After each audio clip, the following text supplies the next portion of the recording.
In this lecture, we're going to look a little bit about how immunity can be acquired through vaccination.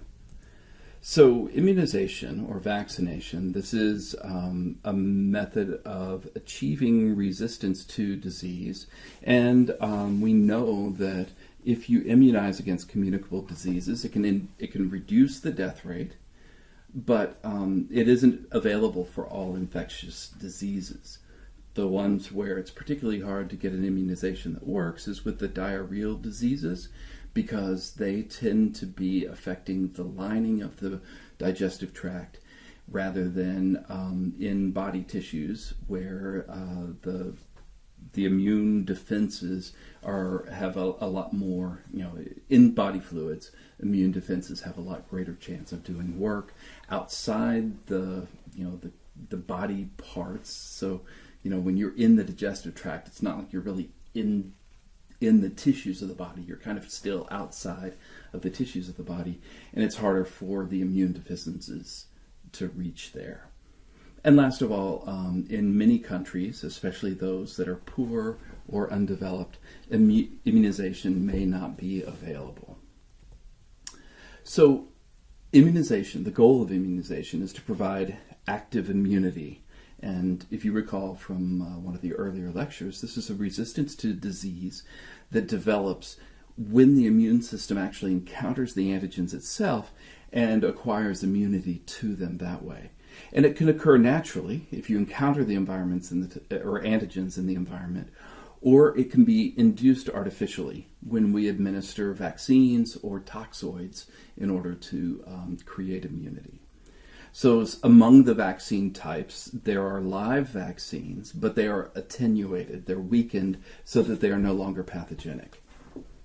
There are also inactive vaccines in which the organism that causes the vaccine is killed, or the viruses have had their attachment receptors blocked in some way so that they can't attach to any of the body cells. A subunit vaccine is one that is made from antigenic proteins that have been isolated from the actual pathogen. So they've been digested away from the bacteria or from the virus. And then the last kind, and that's a subunit vaccine. And then the last kind is a toxoid vaccine, which is a toxin that has been inactivated but has its antigenic properties still intact. So it can't cause any harm to cells, but it still has the antigen available for the body to develop immunity to. So thinking about how active immunity works, so after a vaccine has been administered, then the immune system recognizes the antigens that are associated with the vaccine as being foreign. And so it produces antibodies and cytotoxic T cells and memory cells in just the same way it would be if this was naturally acquired active immunity. But because the disease organism or particle has been inactivated in some way, it cannot cause, it's not pathogenic, and the toxin can't cause the disease either. And in general, vaccines cannot prevent a disease after it is, it's been acquired, after someone has been infected with the disease-causing agent. One of the major exceptions to that rule, though, is the rabies vaccine, and this is because rabies viruses have a very, very long incubation period, and so it takes a long time for them to develop for the rabies virus to develop in large enough quantities to cause disease. And so there's sufficient time if you administer the vaccination after someone has been bit by an animal that has rabies. The durability of the immunity that is received, so the length of time that a person is immune after having been vaccinated, really depends on the vaccine itself. The vaccines that have the longest lived immunity are when living but attenuated organisms are given to stimulate, and so that stimulates the longest lasting immunity. The inactivated, subunit, and toxoid vaccines, they provide, in general, much shorter-term immunity. And so you have to renew immunity through by giving booster shots to stimulate a secondary response. So the type of vaccine is one thing that determines how durable immunity is. The route of administration is also important. So if it's a gastrointestinal pathogen that you're trying to develop immunity to, then oral administration is the best route. Respiratory pathogens, nasal sprays are the best route, rather than going like with an intramuscular injection. There are, for each vaccine that can be delivered, there's a very prescribed set of recommendations and scheduling for when you receive these immunizations. And that determination is made by the Center for Disease Control, also known as the CDC. And so they make recommendations, and they also make recommendations for people who are traveling to other countries, especially when there are communicable diseases there that a person might not have already developed immunity against. And so it's always recommended that you check out the CDC's website to see if there are any vaccination recommendations for whatever country you might be traveling to. So looking for childhood or adult immunization schedules or traveling immunization schedules, then check out the CDC's website. So there has been a lot of talk over the past probably 10 to 20 years about the risks of vaccination, and much of it has been overblown. In fact, the big scares about childhood immunizations causing autism have been shown to have been linked with a faulty study, and so that has been debunked. But there are still some risks of having a vaccine. The minor and sort of most common one are experiencing a low-grade fever, malaise, that general, like, I just don't feel so good kind of feeling, or soreness at the injection site. These are very common. And if you are in the midst of being sick, it is frequently recommended that you postpone vaccination until you are well again.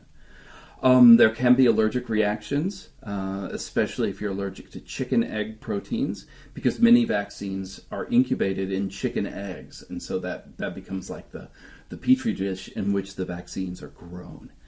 Attenuated vaccines can cause disease in immunocompromised folks, and they can also cross the placenta and infect an embryo that may have undeveloped or cause disease or issues with embryos just because they have a very underdeveloped immune function.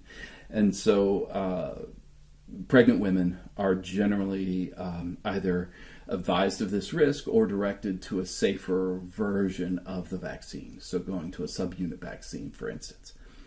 And as I said, there's no link between vaccination and the occurrence of autism.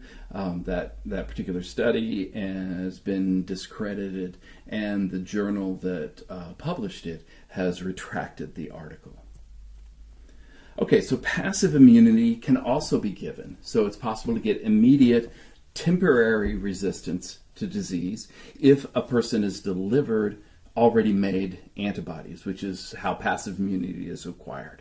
And we've discussed that infants receive passive immunity from their mothers, both across the placenta, and can get antibodies delivered in colostrum and in breast milk.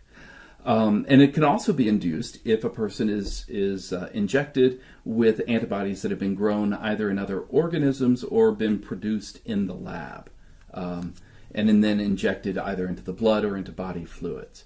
And so these antibodies can be delivered as serum globulin or immune serum globulin, or also called gamma globulin.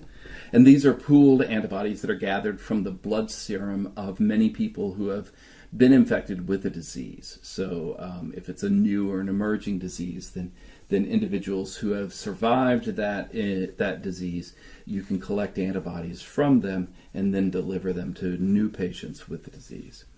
There's also hyperimmune sera, or convalescent sera.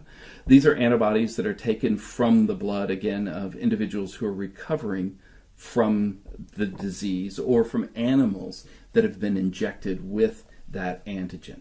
So other mammals that also produce an immune response, you can make them sick and then harvest from their blood the antibodies that they're making. Last of all, antitoxins. These are antibodies against very specific toxins, such as botulism or tetanus, or the toxins that are associated with snake bites and spider bites. So antitoxin is also delivered. Say you got bitten by a rattlesnake or by a copperhead, then a hospital may have antitoxin antibodies that will remove those specific toxic proteins from body fluids. So that's passive immunity. There are some issues associated with pregnant women and the Rh blood group. And this is especially, or this is problematic for women who have children who are Rh. So it's a woman. The woman is Rh negative. The father of the child is Rh positive, and the baby, whether it's male or female, is also Rh positive. So if a woman is Rh negative, the only way that baby can be Rh positive is if the father is Rh positive and the child inherits that Rh antigen from the dad's genes. So the first pregnancy goes off without a hitch. So, but during the process of pregnancy and delivery, it frequently happens that some of baby's body fluids and blood mix with mother's fluids and blood. And so it's at that point that the mother can become sensitized to the Rh antigen. Because she doesn't have it in her body, she'll react to it as if it's as a foreign antigen, which is very appropriate for a body to do. But then in subsequent pregnancies, if the mother has another Rh positive baby, then the anti-Rh antibodies that are made in the mother can cross the placenta, react with the baby's red blood cells, and that can cause grave harm or even death to the developing fetus. So to prevent this, anti-Rh antibodies are delivered to the mother within 72 hours of delivery. The antibodies bind to and initiate an immune response to the baby's red blood cell, or they bind to it, and then the mother's body will clear those antigens from her blood, and she will never develop this anti-Rh immunity. Some hazards associated with passive immunity include allergic reactions, again, to the proteins from the eggs that are, or the animals that are used to manufacture the antibodies. Generally, if antibodies are taken from other humans, then they are much less likely to cause any kind of allergic reactions. Large IgG antibodies are, it's smart to deliver them intramuscularly. If they go intravenously, then that can cause or allergic reaction. And last of all, if you're delivering antibodies that can interfere with an individual's ability to develop active immunity, then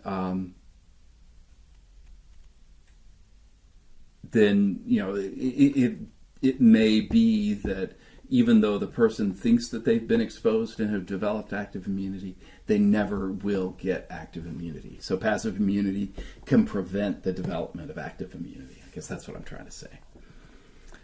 Okay, so the future of immunization, there's some exciting kind of possibilities. First, the characteristics of effective vaccines as they're developed. They must protect against the target disease, otherwise there's no value to them. They have to be safe and not have adverse effects. They should provide sustained and at least relatively long-term protection. They should generate protective T cells and or antibodies against the antigen, hopefully stimulating memory along the way. And they should be able to be stored and be practical to use. You know, if you have to keep them at super low temperatures, or if if they're not stable for more than 12 hours, then that's not going to be an effective vaccine. So some interesting notes about them. Again, the safest of the vaccines are the subunit vaccines. The ones that produce the most vigorous response are the attenuated, the live but attenuated vaccines. And interestingly, in the 2009 H1N1 influenza, so this was a swine influenza pandemic, it revealed to researchers a mechanism that sorry, my phone's gone off in the background, just ignore that. It revealed a mechanism for developing vaccines that would be effective against a wide variety of flu virus strains. And the idea is that perhaps within the next 10 or so years, we may be looking at the possibility of having a globally effective vaccine to flu, rather than having to come up with a seasonal flu vaccine that is particular to the seasonal strain of flu that is going around. And by 2025, it's very likely that we'll have immunizations against 30 different diseases total, including HIV and genital herpes, which both of those would be fantastic if we could achieve that. Okay, so last of all, there's a section in the book at the very end about immunity to various kinds of pathogens. It's up to you to read that on your own. So there you have it, the very last lecture of the course. Woohoo! You made it. Happy faces.